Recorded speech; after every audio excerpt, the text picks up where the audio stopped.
Hey Toaster, welcome back to Arches. It's been a bit. This is a game we played like a year and a half to 2 years ago. Yeah. This was our first visual novel we played together, and still the only one we've ever played together. There was like a blackout period where we didn't do anything else for a while. Haven't heard from I you in a have while. How's it been famously going? never read any other VNs. Yes. So in the time since we were gone, they finished the 1.0 update for Arches, where the original story was largely finished, but they probably revised some stuff or something. But now, when you finish the game, it brings you here at the end. I've been holding off on pressing this question mark right here.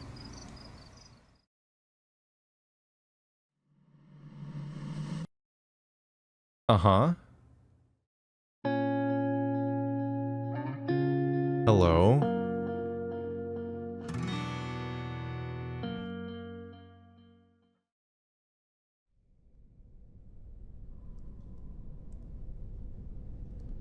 Curious where this will go.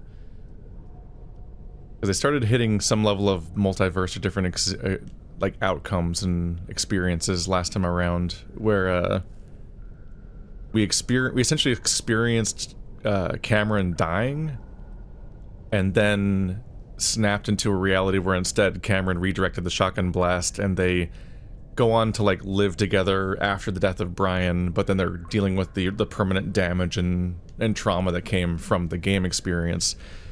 And you see them like sort of like getting through their issues and kind of like happily ever aftering to some extent. But then they show, at some point, they show a Devin coming out of a store or a gym or something, and he seems to have like some version of Cameron in his brain as like either and like what we know from like the Sam thing from Echo, like you'd think it's like some kind of like false Echo haunting type version of Cameron, and not just like Cameron living forever with Devin, yay. Like it's probably like it might be something much worse than that. So I'm wondering if that's where we're going to. We're immediately back to the throat cave that Brian forces people through when he's going to kill and bury them in the mines. I can never tell the perspective on this shot, because there's a shot like this using a real photo in full Echo, where I was convinced that this hole was like tiny, like you had to crawl through it. Yeah. But you don't. It's actually big, I think. It's unclear, yeah. Because it's always really hard to tell in caves what direction you're looking in or how big anything is the moment you're in these places that don't respect the idea of horizon lines or the way that we form rooms. Like, you realize quickly how disorienting space can get when all scale is gone. Honey, whatever happens, just play dead, okay? No matter what. No! Okay, so I think that's where we're going.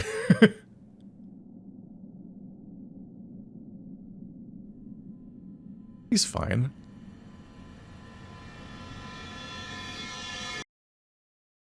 Cameron?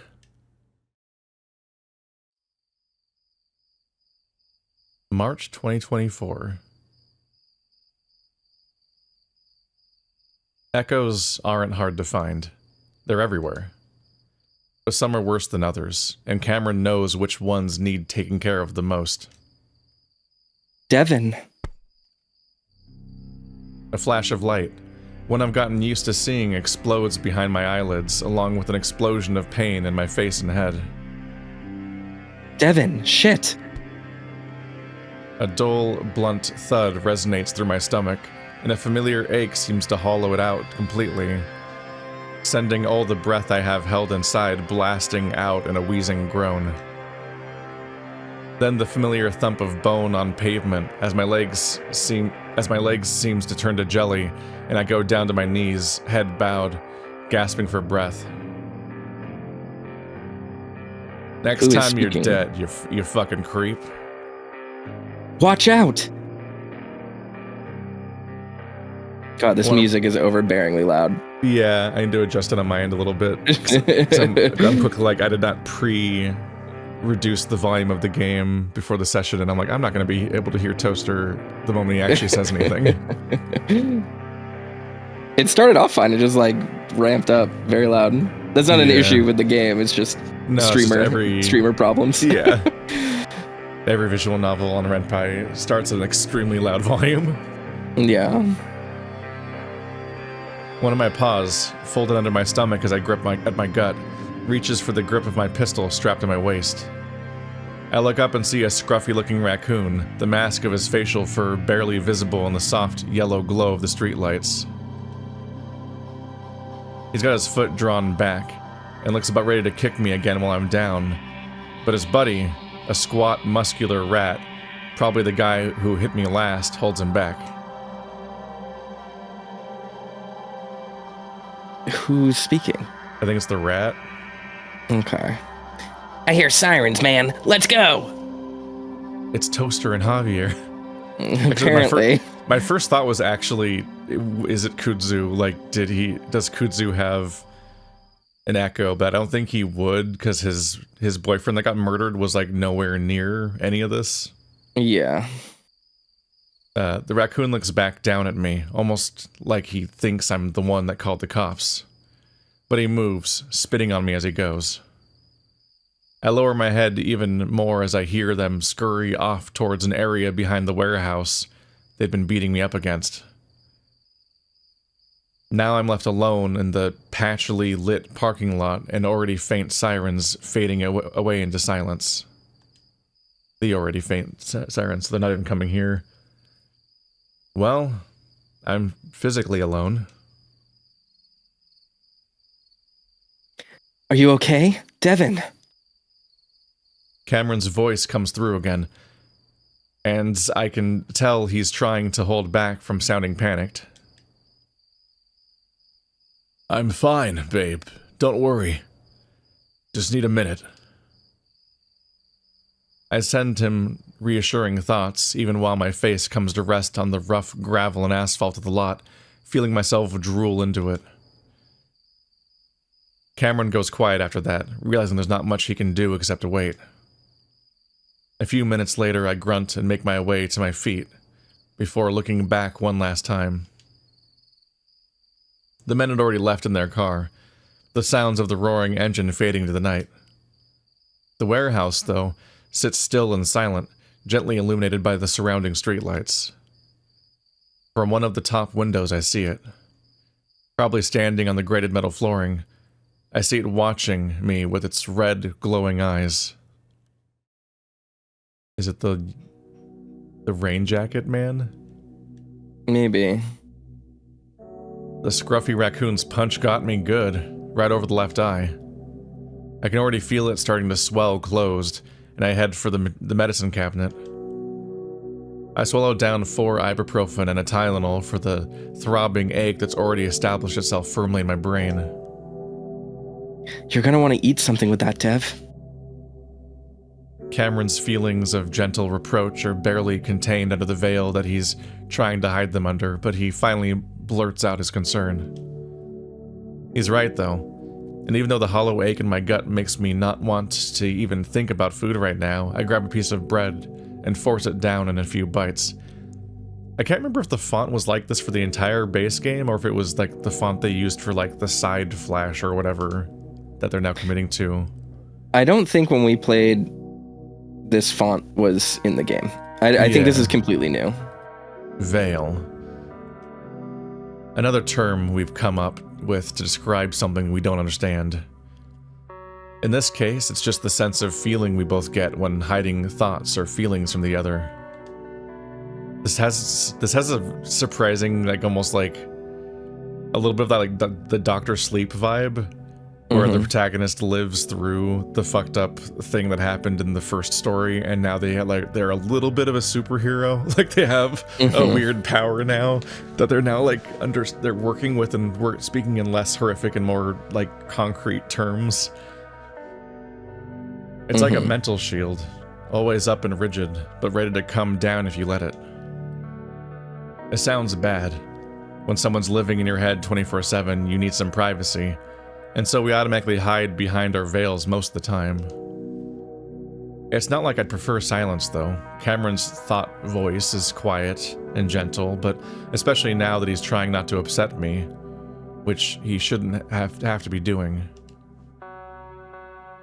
I'd fucked up bad this time. Caught and got my ass kicked. I'd been staking that spot out for weeks, Cameron having noticed an echo in the upper windows of a random warehouse in the city's industrial park district. One that was, for whatever reason, really strong. From what I was able to gather, they were using it as a sort of something. Something definitely bad, because the few times I'd gotten close to the warehouse I'd heard faint, distant screaming. I gathered enough to know for sure it's not organized crime or gang-related. It's something much more strange and sinister, as it always is when it comes to echoes. I actually wasn't able to gather much except that the rat was the main source and the one that needed to be dealt with somehow. Not that it matters now. After catching me, they'll definitely be moving their base of operations. The swelling is really bad, Devin. Maybe we should try putting some ice on it. The last sentence is posed as a question, again, apparently worried about how I'll react. Yeah, I know. I grab an ice bag pack from the cabinet and open the freezer before pouring several ice chunks in it. You know, I'm not mad, Cameron. You are. The tone in his voice says it all. I put the cold compress on my left eye, sighing loudly. Not at you, so why are you so upset? The entire situation and how stupid it is. And I can feel how you feel, no matter how many barriers I put up. You rub off on me, and I can't help it. I wince, my eyes closed. Thinking about all the times Cameron has described what it's like being stuck in my head. How when I get gloomy, so does everything around him. Something else to feel like a complete jackass about. Yeah, well, I can't always... Control how you feel. I know. But that's why I'm trying to hold off. Sorry.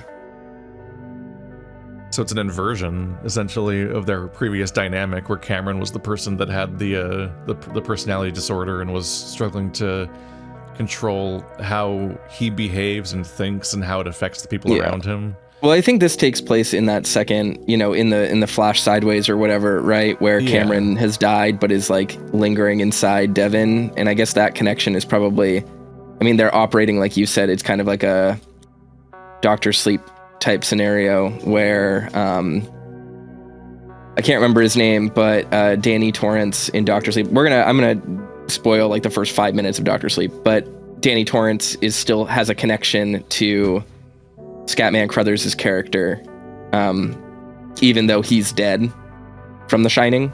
He's still talking to him all this time as kind of like a spirit guide. It seems like that is like that connection is still burning within Devin and Cameron, which is interesting. Yeah. And here it's not necessarily because Devin has like any kind of disorder necessarily. It's just the fact that he's not able to shield his emotions from the person that's literally in his head. So he gets to feel bad about his own thoughts because of how they affect others. Let's see. No, I huff loudly in frustration. Ugh, I honestly wish I could be happier for you. You're more comfortable living up there. It's silent for a few moments. Moments I wish weren't silent, because I know what Cam's thinking about.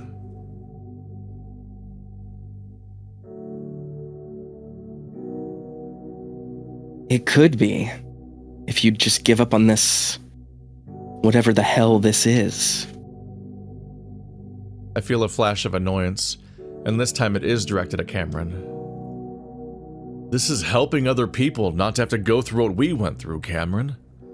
This is stopping years-long cycles of pain and suffering. That's what the hell this is. Haven't we suffered enough? maybe.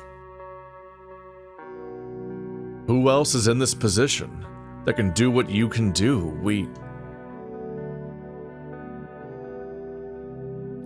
I'm not sure we're making much of a difference. We clearly don't know what the fuck we're doing, Dev. My heart sinks, realizing how much Cam might not actually want to do this. The one thing that's kept me going the past 4 years. You're the one that suggested this, you know. I say it in my head, the way I do when we're in public, or when I just don't want to say it out loud. I know, but I didn't realize it would become so dangerous. That if things did get physical, we'd just move on. But I didn't realize you'd... Cameron searches for the right words. When you set your mind on something, it's hard to get you to change it. That's dangerous and stupid. That fucking gun you have strapped to your hip all the time doesn't help. Need protection. Of course you do, but what if they saw it? What if you actually do have to pull it out? What then, Devin? Then I have to, Cameron. I look down at my phone. Arturo. This fucking song. Shit. Honey, maybe just ignore it for now. We need to talk. He'll understand. We planned this call ahead by like 3 days, so I can't just ignore it. But you can. He'll understand, honey. But I've already made up my mind and pick up. Honey. He doesn't use pet names that much, but when he does, I know he's really concerned and upset. I think that's manipulative. That reads as manipulation to me. His quiet, meek objection almost makes me stop. But I have to. The almost physical pull of two people who are very important to me stretching me in opposite directions. Maybe sensing my rising frustration and stress, Cameron backs away in my mind, the way he does whenever I need privacy. It's another level of the veil barrier. The feeling is similar to what it would have felt like if he just left the room. I put the phone up. Sorry, I don't mean to interrupt. I just like have to mute the music on Discord because even when I have it turned down, it just keeps getting louder and louder in my headphones. It's driving me insane. It's just like I keep lowering it and then I keep hearing it and it keeps taking me out of what I'm reading. I was wondering what you meant when you're like this fucking music or whatever. I was like, this fucking song. It was just when it was like, no, when it was like sweeping and it was going like, woo, I was just like, why is it so loud in my headphones? I put the phone up to my muzzle, wincing as it presses against my bruised face. Hey man, what's up? I quickly make a final aside to Cameron before Artie responds. After this, hon, I promise we'll talk more. Cameron doesn't respond, but I know he hears me. Then Arturo's cheerful, slightly accented voice comes to the speaker. Yo, how's it going, man? I press my index and thumb pads to the right paw hard against my brows. Trying to tame the ache that still seems to echo through my head. He said the thing. Doing okay, all things considered. Jesus Christ. Apparently he hasn't completely left the room. I ignore Cameron for now. Most of my focus is on trying to sound as okay as I had just told Arturo I was. Hope those things aren't too terrible. You sound pretty awful. I can sense what he's implying with those words. It probably sounds like I've been crying with my swollen nose and raspy voice. 4 years removed from Echo, and he still knows that I'm struggling. Even Arturo seems to have moved on better than I have, after taking a bullet in the back of his head. Sometimes I can't even tell it's happened. Sometimes I almost forget. But something always reminds me, sooner or later. I know Artie never forgets. How could he? But I can't read minds like Cameron. No, not too bad. The silence that follows is an awkward one, which isn't normal when Artie's involved. The silence part, I mean. But it feels like he's wanting to say something to me that he's nervous about. Are you okay? Are you okay? I feel a jolt of worry and concern. Last Artie and I had talked, he mentioned that things were a bit strained between him and Maria, mainly because he was having a hard time trying to take care of her the way he used to. If they're going to split up, I don't know what Arturo's going to do. I'd offer for him to live here, of course, but that would make things difficult between me and Cameron, for a ton of different reasons. Yeah, I'm okay. Yeah. Do you need a place to stay? I don't remember how I voiced Artie, but we're gonna say that this is the voice I did, and that I'm doing a great job on it. Do you want to check? No, it's fine. No, it's fine. Listening to old videos makes me want to eat sand, so it's fine. People that don't do Let's Plays don't know how difficult it is to actually sit through anything you've ever made. Oh yeah, I mean it's rough. I can watch my old episodes, like my episodes like as they air, like I'll sift through them to be like, oh yeah, like that's what I said, this is what I did.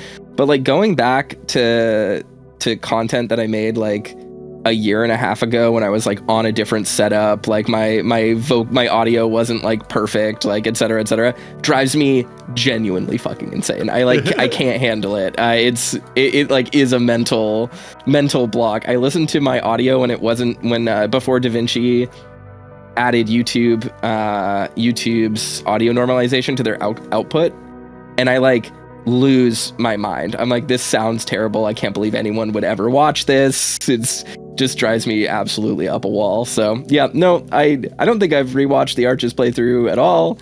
When I read the comments on it, it's just an instant mute. I don't think about audio quality very much, but I'm always just like, oh my god, I was so fucking annoying back then, a week ago. Yeah, I definitely feel that. Sometimes I will watch through some of my old stuff and I'll be like, wow, the jokes that I'm making are funny, but they would be way funnier if someone else said them. Like, it's like, damn, what I thought was really funny in the moment might have been funny if it was anyone other than me saying it. I suck. That's fine. It's just the curse of being a Let's Player.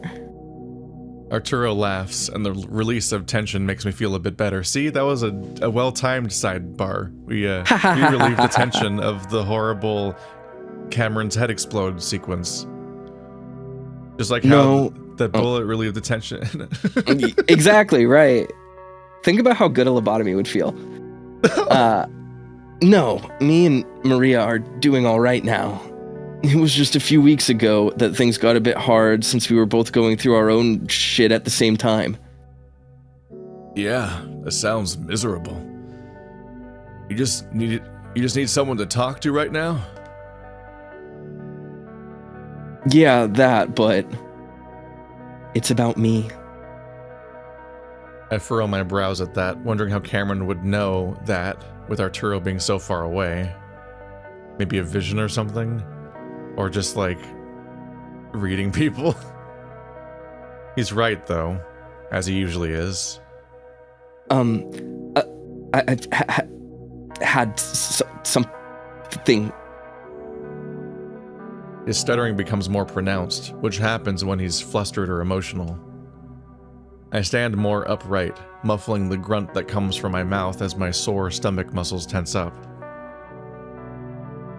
Hey, dude, it's all good. Tell me what's on your mind.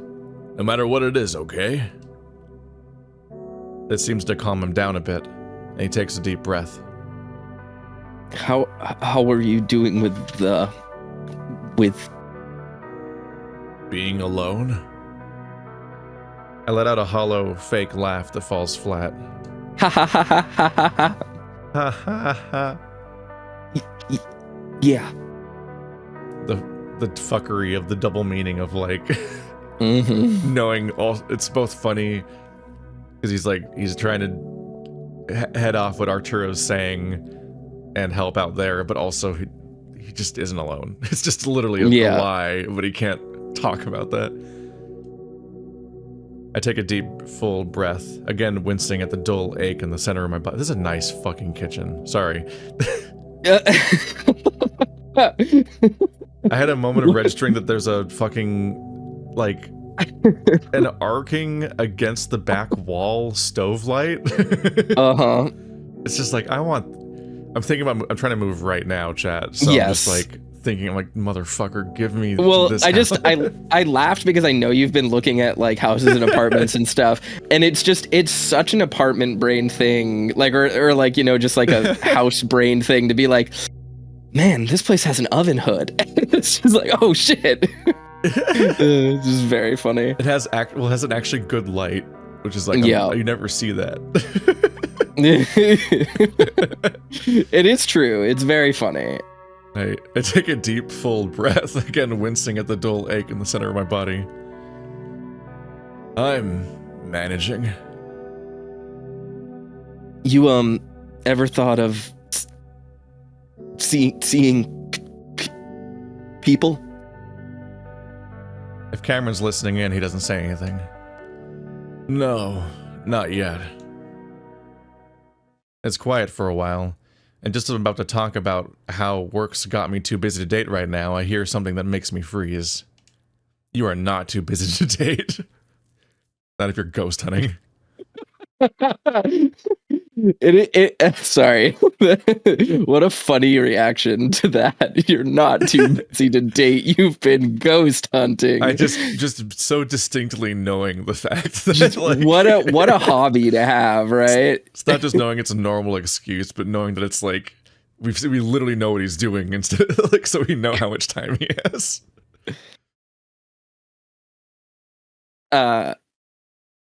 Something's been bothering me a lot lately. It's about Cam, and I'm so sorry. And the words dissolve away into sobs. Shit. I feel a pang of frustration followed by even more guilt. In the past, I'd jump at opportunities like this to be there for people that might need me, but I'm just not as good as I used to be.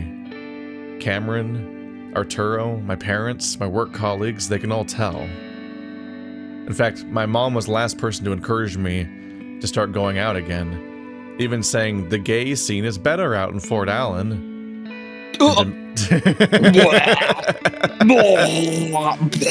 Projectile vomit as my mom tries to recommend a gay bar to me. Yeah, like, what are you doing here? Oh, yeah, my mom said this was where the good gay scene was. Is that true?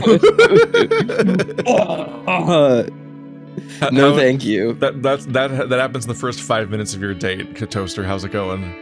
How's that going for you that day? I think if that happens, yeah. I'm getting blackout drunk on that date and then bailing. Not ready for a project. No, not good. Can't handle that. Even saying the gay scene is better out in Fort Allen, and to maybe just come back home, which had made me laugh and want to cry at the same time. That's the reaction.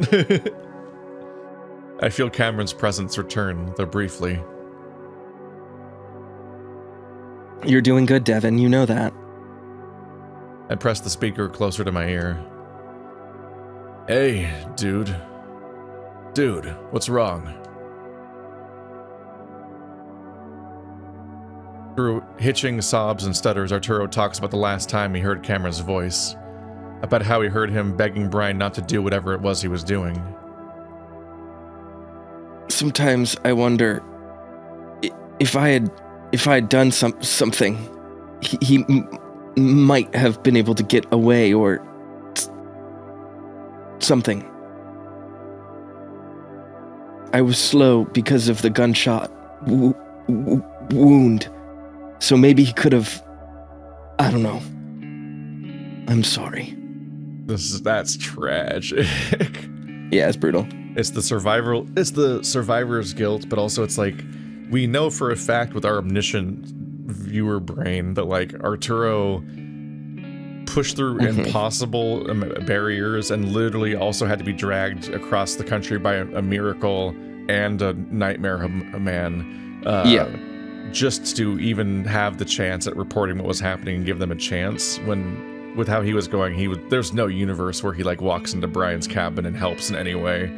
Yeah, completely. And he suffered so much just to save them when they did, but this is the timeline where that just doesn't happen. They just don't get saved. That's rough. This is something I hadn't heard about before. And in the back of my mind, I wonder why Arturo would tell me this. Feelings, smells, thoughts, tastes.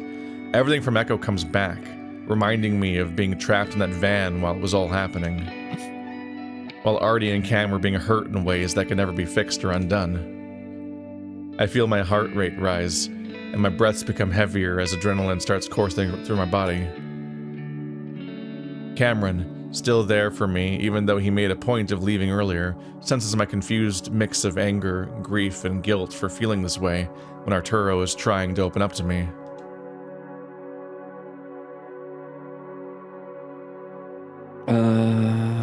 My brain stopped working for a second. It's okay, it's over, I'm fine. It would have gotten us both killed if he tried anything. I just can't help feeling awful about it. That you lost the guy you were close to. I swallow hard, mentally willing my voice to stay steady before I start talking again. Don't worry about me, Artie. Try not to blame yourself for any of that. I'm the one that asked you to come, remember?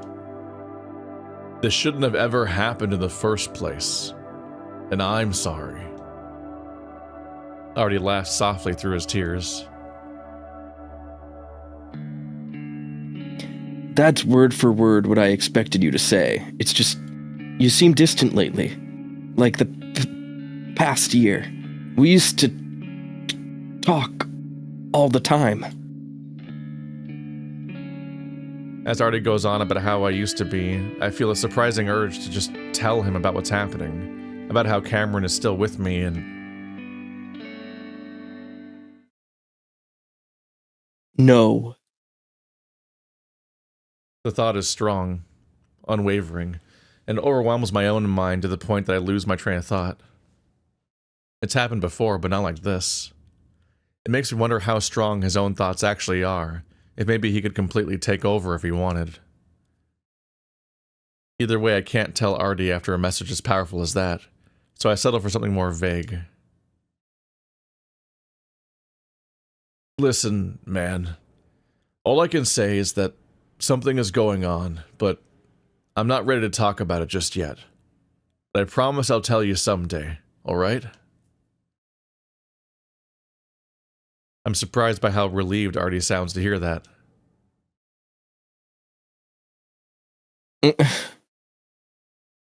Okay, yeah, that's cool. Take your time, man, and sorry for unloading like that about what happened in that town. I won't bring it up again. I just needed...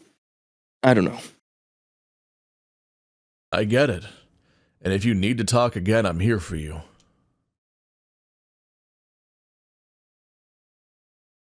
Same. I was actually thinking maybe we could meet up again. Maybe go off-roading or even try some rock crawling in your new Jeep. That makes me smile. That despite what happened to him, he's still wanting to do shit that we used to. Shit that could get him killed. But if it makes him happy... It's literally the plot of that one movie about the two girls stuck on the top of a tower. Yeah. You know, we should. Maybe over the weekend. I feel a slight pang of jealousy. and maybe even some resentment, and it takes me by complete surprise. Sweet. Might have to be the weekend after, since Marie and I have a date trip weekend thing going on. I'm confused, and then shocked when I realize those feelings came from Cameron. It takes a good few seconds before I can get my thoughts straight again. Weekend after? Sounds good to me. We talk a little more, but Cameron's simmering irritation becomes too much to ignore, and after a while I make an excuse about needing to prepare dinner before hanging up. It's partially true, but I really only use the microwave these days. That's what that is. What? I was like, why is the TV pointing in such a weird direction? It seems like you specifically wouldn't be able to, you'd only be like... Oh. It's like it's background noise, but not good for looking at when you're cooking or something.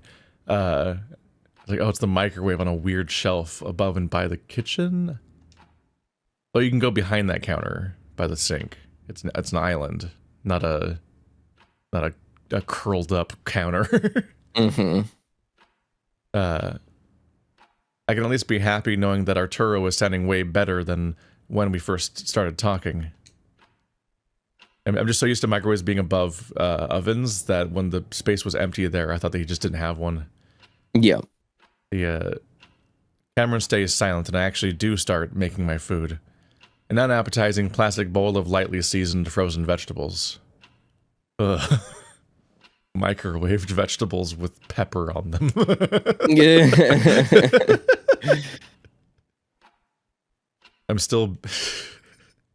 It's like this is his depression meal. It's like Devin makes like fucking ants on a log, and that's his dinner. I'm still baffled at Cam's strange reaction when I was on the phone with Artie, but I know to wait for him to gather his thoughts before trying to talk to him. I subtly project the feeling of me being tired, hoping it might make the coyote take some pity on me with whatever it is that's pissing him off. He's keeping it tightly guarded, though.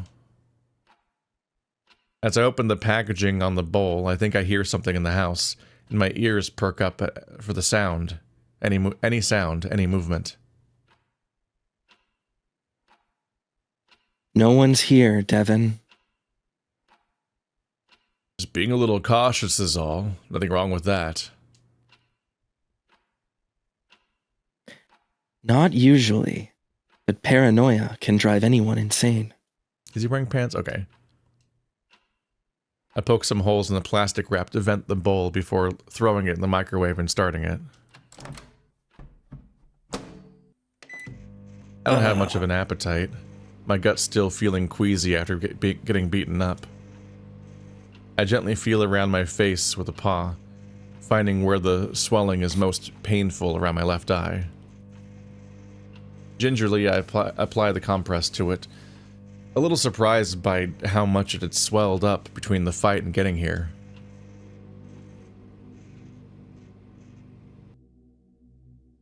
You were talking on the phone for over half an hour. That's really normal. Yeah, I know. Thanks, Cameron. So now you're mad at me? No. Because I'm just trying to fucking help. Well, it doesn't help when you're... Yeah. It's like he's mad. The friction came from the fact that you got mad at him during the conversation, like jealous. Well, it doesn't help when you're pissed off about something that you're hiding from me. I'm not pissed off. I'm stressed out and worried after what just happened to you. What just happened? He had a conversation. What do you mean, getting beat up? Oh, I guess that's fair. I'm fine. Getting hit in the head is never fine, Devin. Well, it is this time. Besides, I'm talking about what happened with Arturo just now. Cameron sighs mentally, loudly in my head.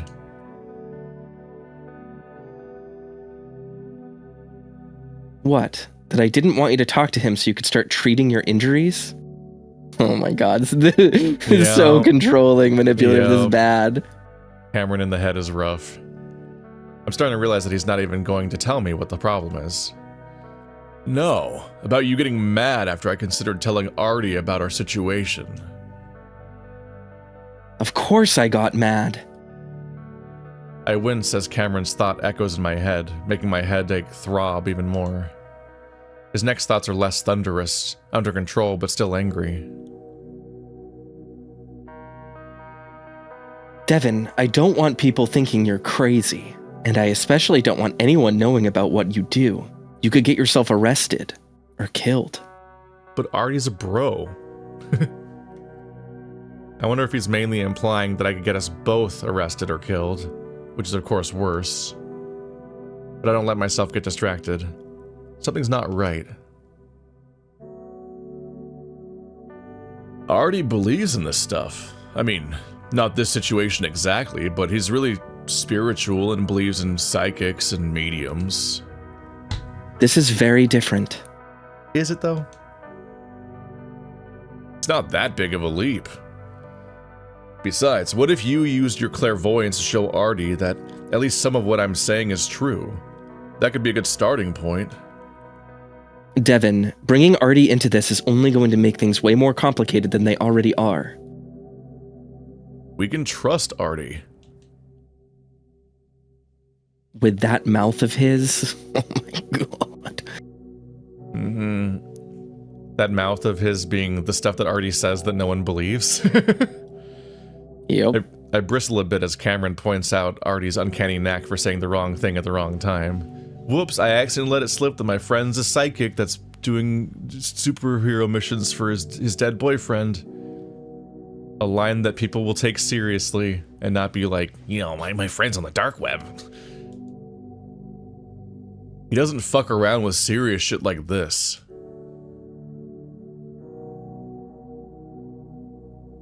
But how is this even going to help us? Like I said, it will make things much harder if even one person knows. I'm realizing where this conversation is going, and try to keep my thoughts under control, to keep them from wandering. Most of my thoughts are hidden from Cameron unless I intentionally project them out to him, but if they're strong enough he picks up on them. This time, though, we both seem to be on the same page despite not having to read minds.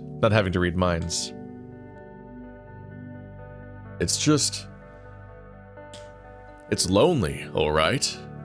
Just being able to talk to someone would make things... His next thoughts are sharp and short. You just need someone to talk to. Cameron isn't asking me, just making a deadpan statement. It almost hurts with how cold he's being. Even when he gets upset or huffy, there's still a warmness to him that always makes me feel like things are okay. That's gone now. I try to remember if this has happened before. Cameron is always so nice and gentle after I've been through something like this, something rough like this, but this time... I keep these thoughts very quiet as I close my eyes in frustration, the aches of my body making things so much more agitating and distracting. Listen, Cam, if you're just jealous because I want to hang out and be closer... Jealous? I wince again. Please, Cameron. My head... I'm scared. I'm trying to look out for you because you won't even do that for yourself. Well, that's what it felt like. It felt like when Arturo was just talking about hanging out over the weekend. Fine, maybe I felt a little jealous, but it kind of fucking hurts when you realize you're not enough for your boyfriend and he has to rely on some straight guy to make him feel good. Cameron. Leo Alvarez. That's rough. It is literally that meme that people used on Leo Alvarez. Were like, you've been talking to other men? Yeah, exactly. Any other men? This is exactly what I was thinking of. You exist outside of this? I mean, we know this isn't really Cameron exactly. So Yes. No, it's the quartz Cameron. Mm-hmm. What the hell? I'm angry, but also baffled at just how nasty he's being. This isn't like Cameron at all. At least I don't think so. This hasn't ever come up before. Well, that straight guy, up for debate, lost almost everything trying to save us. Besides, I'm not into him like that at all. He's definitely not into me. You know that. And you'll be there the whole time. Ignore all Paintfox art on the subject. This conversation.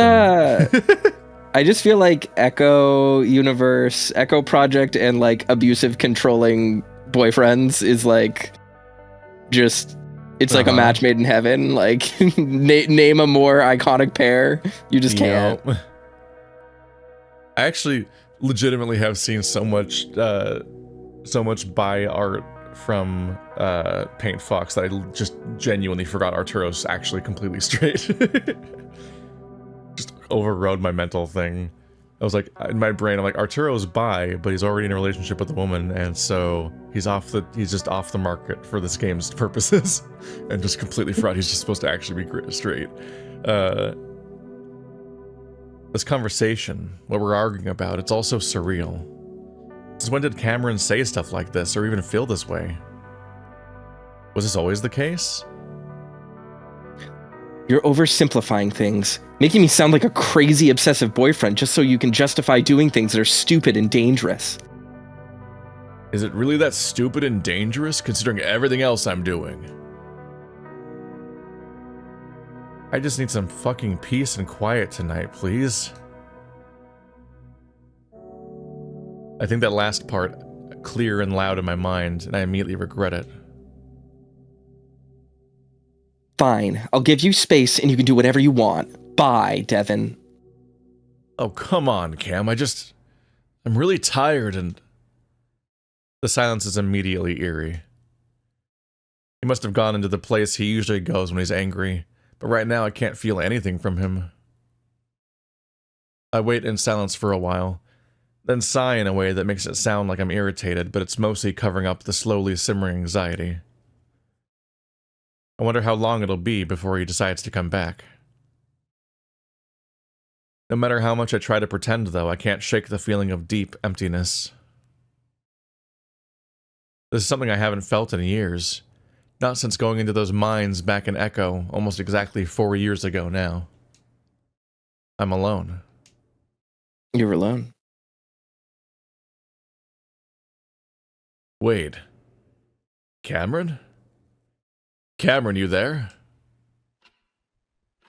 The feeling of being completely alone in my head is something I haven't felt since just before I killed Brian. Cameron? Can you let me know you're here at least? Just one sign and I'll leave you alone. My voice sounds hollow in the empty space. Cameron? You there? No response except the microwave. I try not to panic and instead grab a fork to prod at the bowl of mushy, unappetizing vegetables, the smell overwhelmed by garlic. This isn't funny at all, Cam. Actually, it's kind of fucked up. And pretty cruel, too. I didn't even do anything wrong. I wait a little while longer, knowing these words would definitely trigger Cam to come back. But when he doesn't, I finally do start to panic. After about 5 minutes, I drop the fork in the bowl and look up. Cameron, you're really scaring me right now. Can you at least let me know you're here? Somehow? Anything. Empty. Because I'm gonna start freaking out for real if you don't say something to say something to me, baby. Silence. That silence seems to become tangible, blanketing me with the feeling of suffocation. Cammy?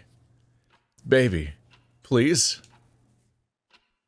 I don't like the nickname Cammy for Cameron. No. Just not a fan of that. No. Over the next 3 hours, I go from panic to anger to grief, back to panic, and then to anger and grief again. How could he do this to me right now? How could he?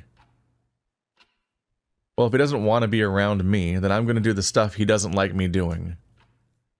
I pull out an old bottle of bourbon, and I start drinking.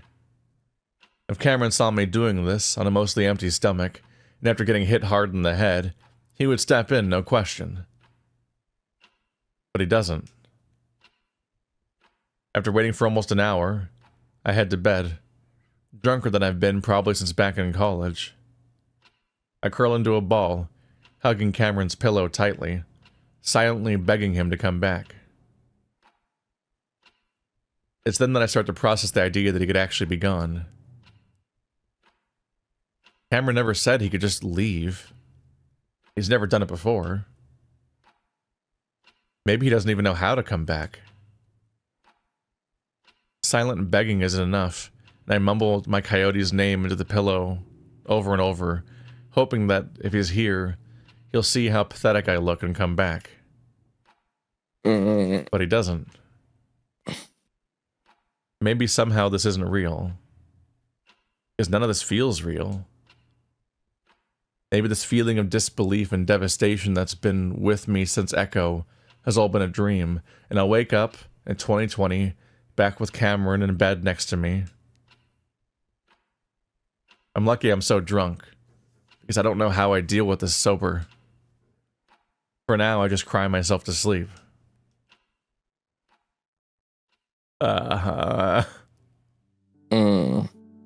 This is an abusive dynamic. This is not good. No. That's very bad. To have this like one-way power over somebody. So when's your birthday? December 21st, you? October 18th. There, update the wikis.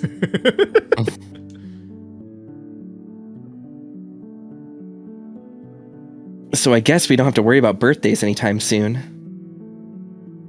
I hear a piano playing, along with the faint sounds of a radio in the background. A familiar warm feeling of the good times, before the terrible changes.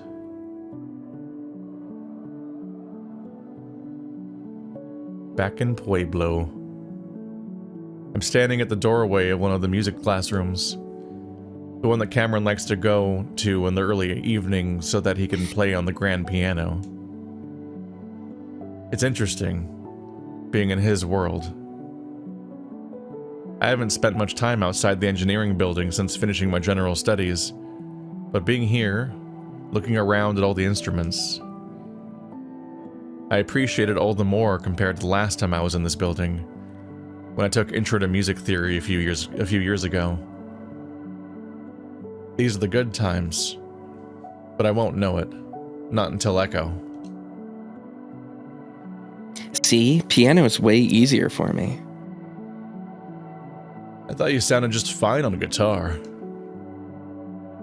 It was his voice that I really liked, though.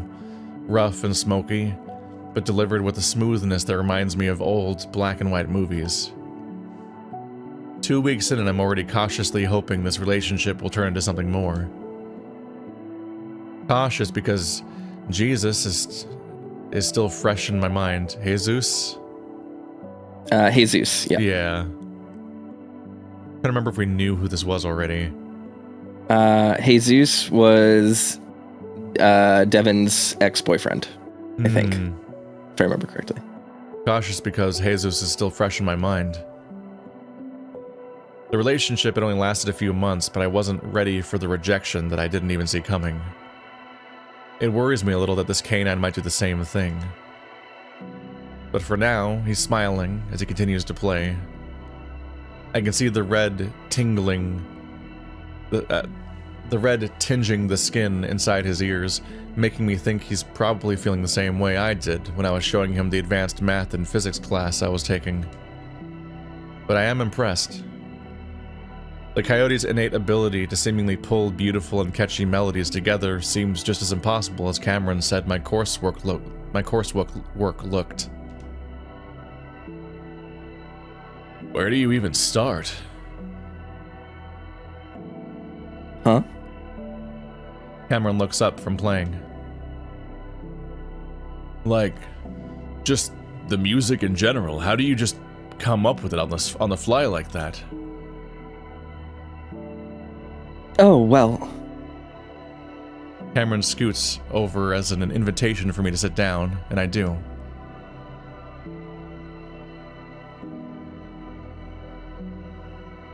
Everyone's different, obviously.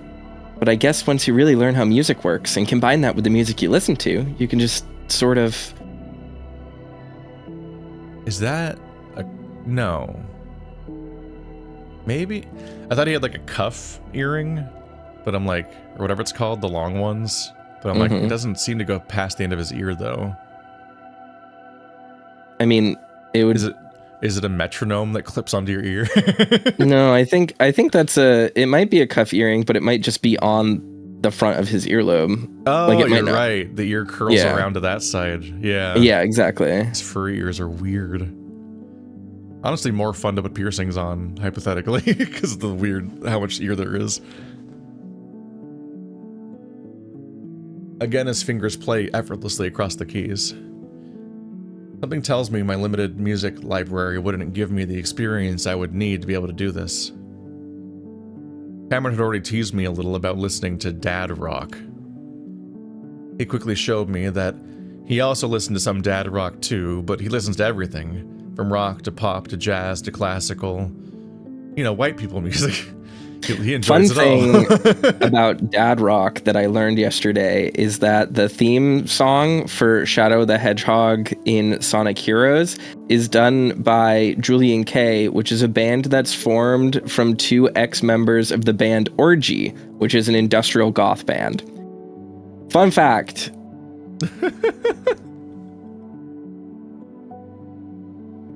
Let's see.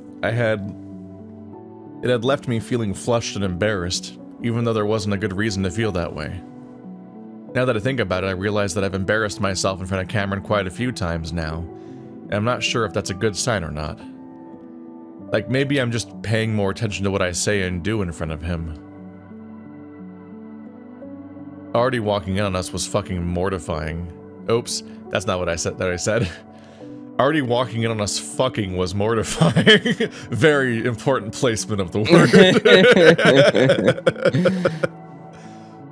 No matter how I look at it. But Cameron had laughed about it afterwards, and he even talks to Artie. They get along really well. That's when Cameron suddenly stops playing, looking at the clock above the classroom door. Well, they said my song could come on at any time after 5, but, you know, they might not even end up playing it. And there's the pessimism I've come to expect. It's not bitter or upset. He's just lowering his expectations to avoid disappointment, which is kind of the opposite of how I think of things. They will. Cameron shrugs, looking unbothered. I'm not exactly sure what it is about him that's making this all feel so important. He's cute, funny, smart, and we have longer, deeper conversations than I've had with anyone else. His songs sounded a little angsty, but through their dark humor there's a lot of sadness and pain in the lyrics. When I asked him about it, he brushed it off, saying he was exaggerating in the songs. Everyone exaggerates. He's scared to tell me about his past, and that makes me a little scared too. But maybe with some time, once I figure him out more. But something is telling me that this is going to turn into something much more. This is more than just a college fling, more than just a boyfriend. It's almost like I can see the future. Well, we can, you know. Huh? Cameron starts playing again. This time a little different, but no less gentle and different, but no less gentle and pretty melody. So they're having a dream that they're piloting. Yeah, I guess so. See the future. Besides, this has already happened.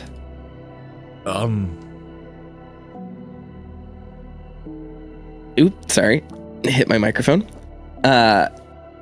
It's me, Devin. There's a slight laugh in his voice, one that sounds more surprised than anything. I let my mind fall back into that current, confused, traumatized, now angry mindset I seem to always be in now. Maybe this is the quote-unquote location he hides away in, as he just like visits memories, I wonder? Maybe, yeah. But you left. I felt it. I actually don't know what happened, but I didn't like it. Everything was dark and quiet, but then you were dreaming, and now I'm here. You're back with me? I think so, yeah. I sit on the bench next to Cameron, reaching out to touch him. He's solid, and through his sweatshirt I can feel his slender frame. He's real. We hug. We kiss. It's just like it used to be. How does this feel so real? Is this really a dream? A half dream, I think. This has happened a few times before. Like I visited you when you were dreaming. Remember? Like what happened in Echo. That was more like a nightmare. This is a good dream. Cameron continues playing on the piano. I don't know. You have this beacon-like quality to you that no one else does. I think I'll always be able to find my way back. I kiss him again. Can we not go back? I want to stay here, forever. Cameron laughs. We've got time, as long as we don't try to wake up too hard. We might even end up right back here again, if things line up. But what if we don't? Then we'll stay as long as we can, and not worry about it. I'm reminded of other qualities about the coyote that I love. The way he's often so stressed and full of anxiety, but then suddenly surprises me with his durability and his bravery. Especially when it comes to helping others. I just wish he'd remember that more when it comes to himself. I relax a bit as the warm, late afternoon light continues to pour into the room, lighting up the shiny instruments and the dust motes that swirl around us.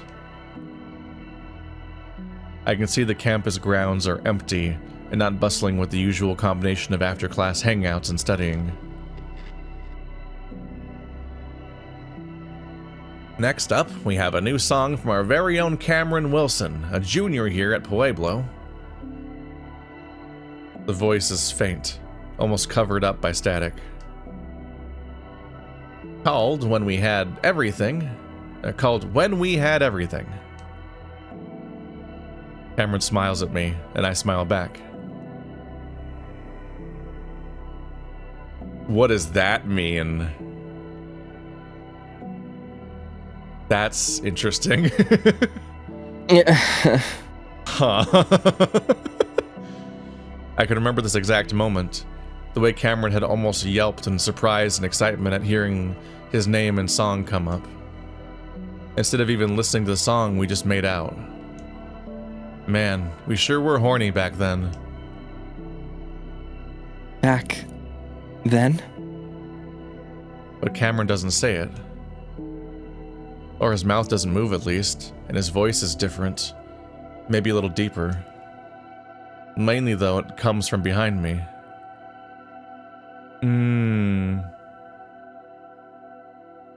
I think I figured it out.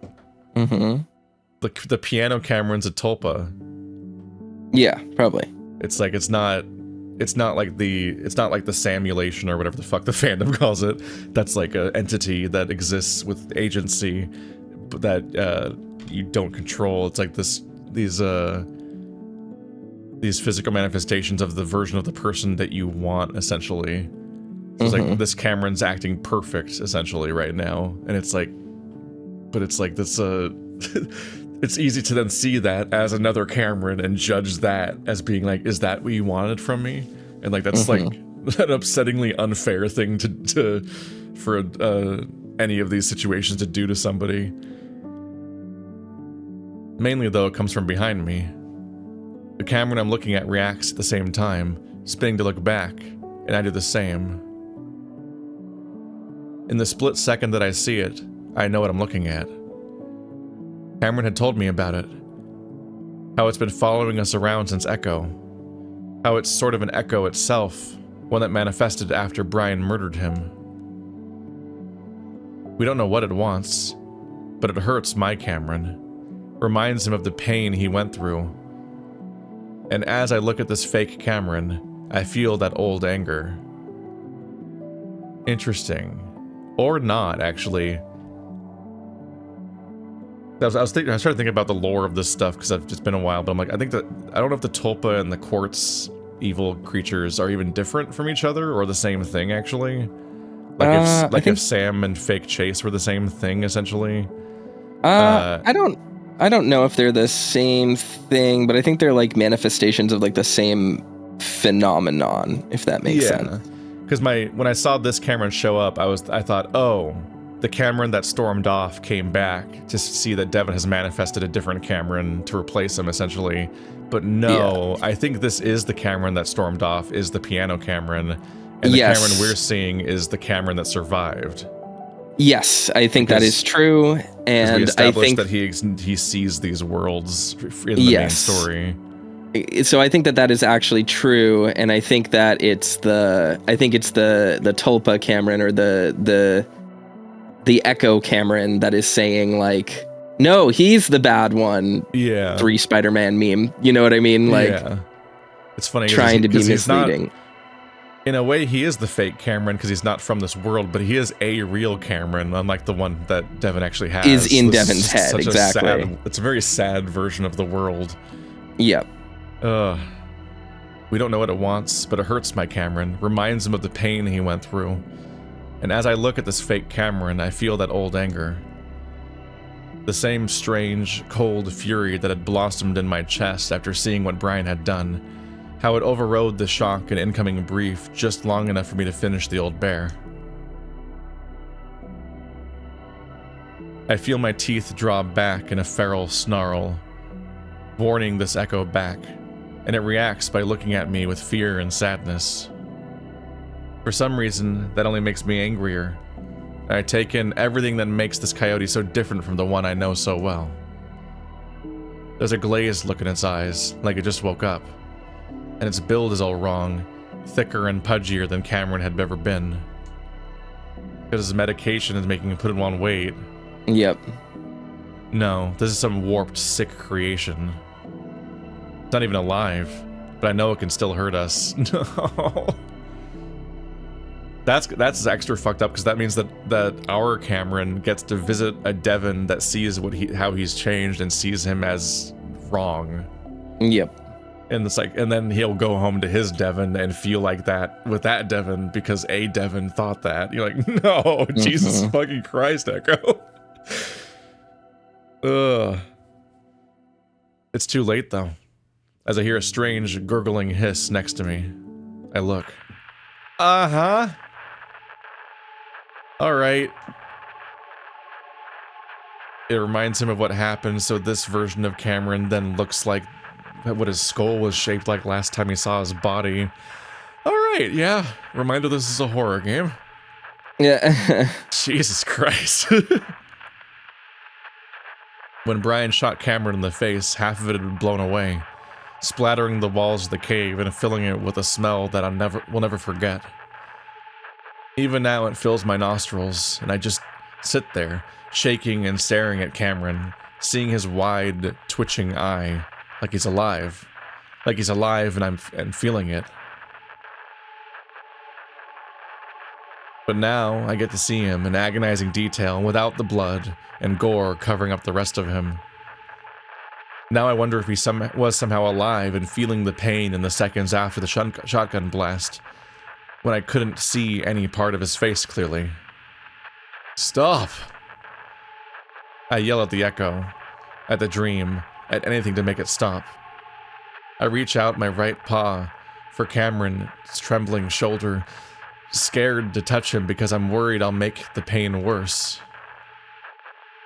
Even now in this dream world, I can see the scars just visible through the fur on my right forearm where Cameron's jaw and teeth had been embedded. It had to be surgically removed, and all I can really remember is asking the nurse if I could keep his teeth once they'd been taken out. I didn't know what I'd have left of Cameron then, even though he was already talking to me, trying to keep me calm. He's not real, Devin. I lash out in the direction of the echo and I feel my fist hit something soft and I hear a gasp, and suddenly I'm back in bed, feeling the beginnings of a pounding, awful hangover, and I don't pay any attention to it right now. Cameron, baby, you there? Please. I'm here. Don't worry. Oh, thank God. Are you okay? What the hell did he do to you? I don't know. But I'm okay now, okay? I won't leave like that ever again. Are you in pain? I think what's happening, sorry, this is just me theorizing, but I think what's happening is that alternate, like I'm going to use just the word like real Cameron, or like surviving Cameron. Surviving Cameron can't reach alternate Devins correctly, while evil Devin, Echo Devin, or Echo Cameron is here. So he left, and then immediately surviving Cameron found him, and this entity is reacting negatively to that. Like he has to specifically ward him. Mm-hmm.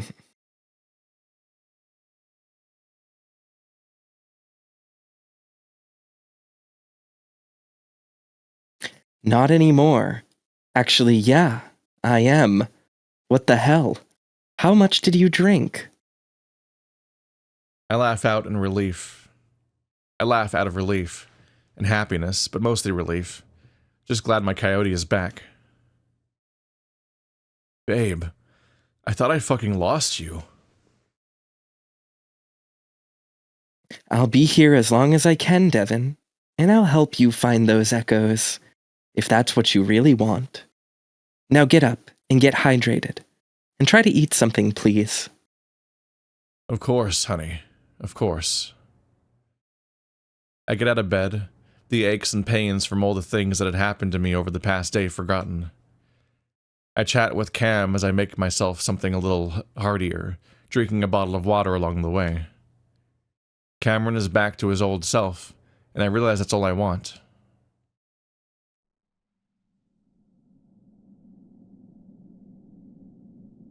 No matter how much these echoes try to torment and hurt us, we're still together.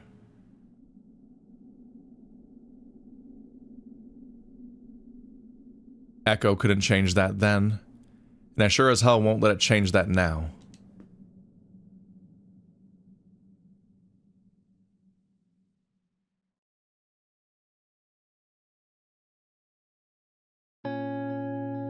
And there's Arch's Vessels is what it was called. I forgot for a while what the episode was actually called.